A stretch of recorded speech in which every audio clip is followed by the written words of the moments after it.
All right, Pastor. Pastor, listen. I can't do it anymore.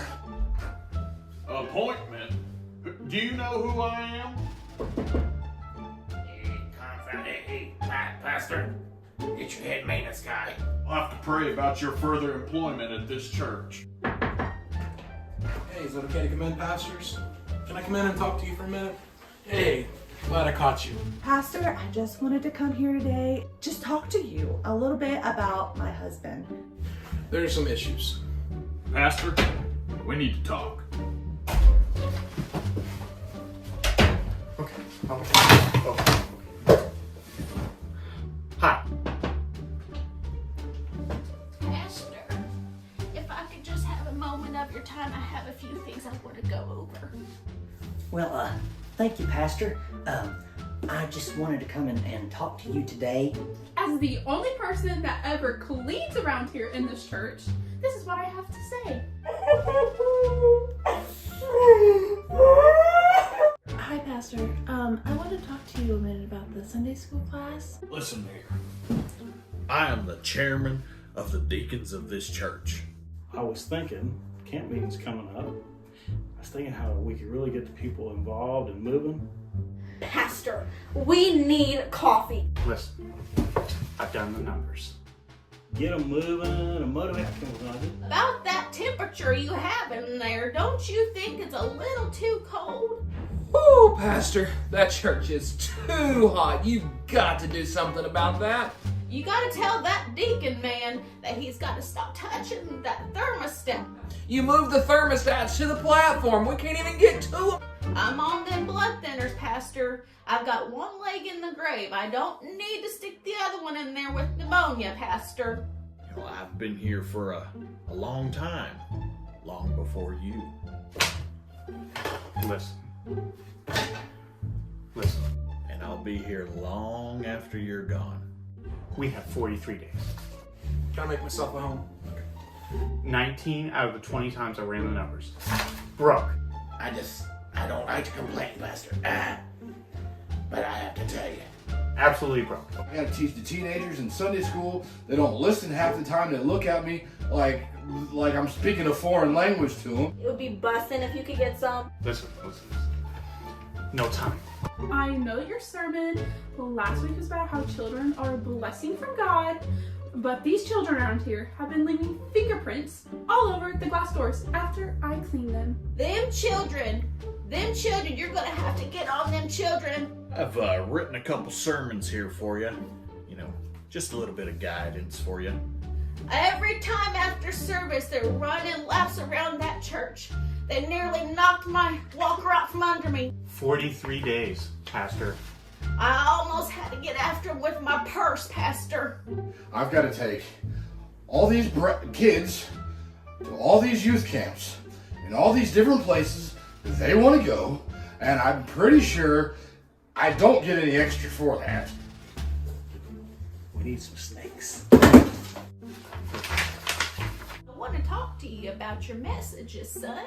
And you're preaching lately. That lovey-dovey stuff has got to stop. You preach a lot of fire and brimstone, and we need more messages about love. We need more hellfire, brimstone preaching in our churches. My lovely wife, I love her to death. But there's just some things that she does. You know, I love him dearly, but I think that really gets spirit moving. So the other day when that little one put the crown in. Yeah, remember that? I brought Timmy, got him out of the garden. For instance, one of the things she does, she wants to know what I'm wearing. I need to know what he's wearing. How weird is that? Maybe have some donuts along with it, but really we need it. She wants to know what I had for lunch. She packed my lunch, brother. I need to know what he's eating. She knows. She packed me a bologna sandwich. They had pizza that night. She's rubbing it in at this point. These kids leave their toys around the yard and can't mow the lawn. No, I haven't had too much caffeine. We're broke. We could have a coffee bar. Come in, get the coffee. He snores. He snores so loud. But she talks in her sleep. And it's weird and creepy. I'm not getting any sleep at night. It would help me keep awake.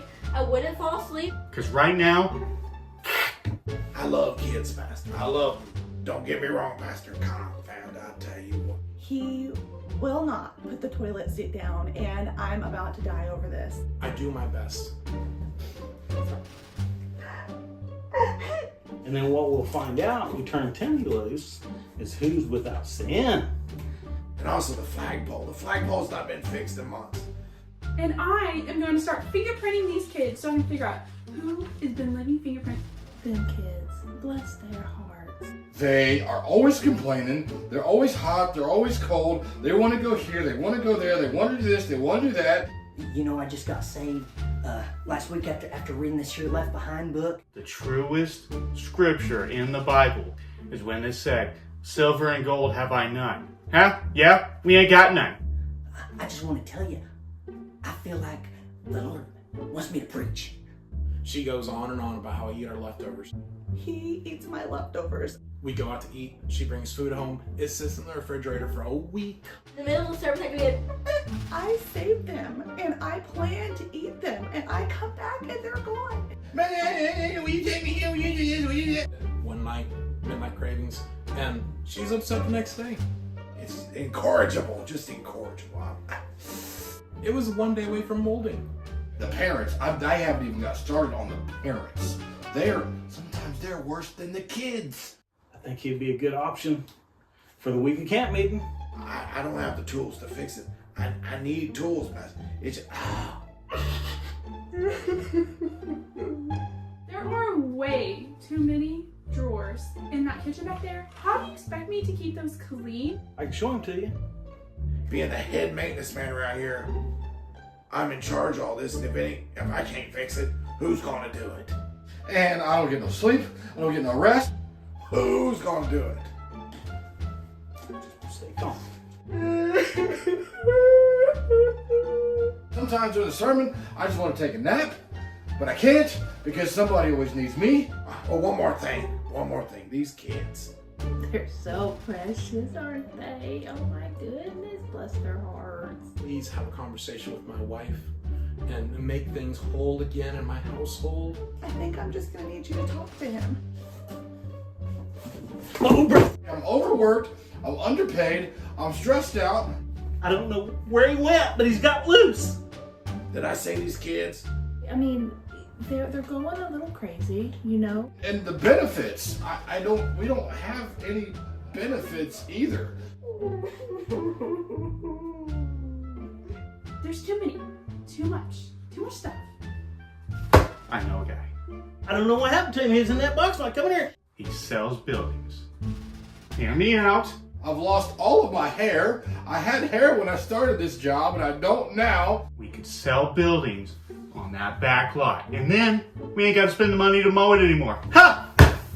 Turn the air conditioner way down. He'll calm down these books somewhere. So you might just be better off finding a new youth pastor. And then I will go out and just holler at me when he comes back. One more thing before I go, Pastor. We sing too many of those old, boring songs. You've got to get some more upbeat. That music is too loud. And don't you think we're singing too many new age songs? Have you ever heard of the Meadows family? We need to get back to them hymns. You know what I'm saying, Pastor? Mega church do it all the time. Mega churches. Oh. I'm just going to go back to Chick-fil-A. They've got great benefits, and on Sundays, I actually have the day off. And then we take a percentage of the profits, you know, we play with the numbers some, you know. Thank you for letting me vent, Pastor. Oh. It'd be busted. I hate for, you know, the deacons to make a vote or anything.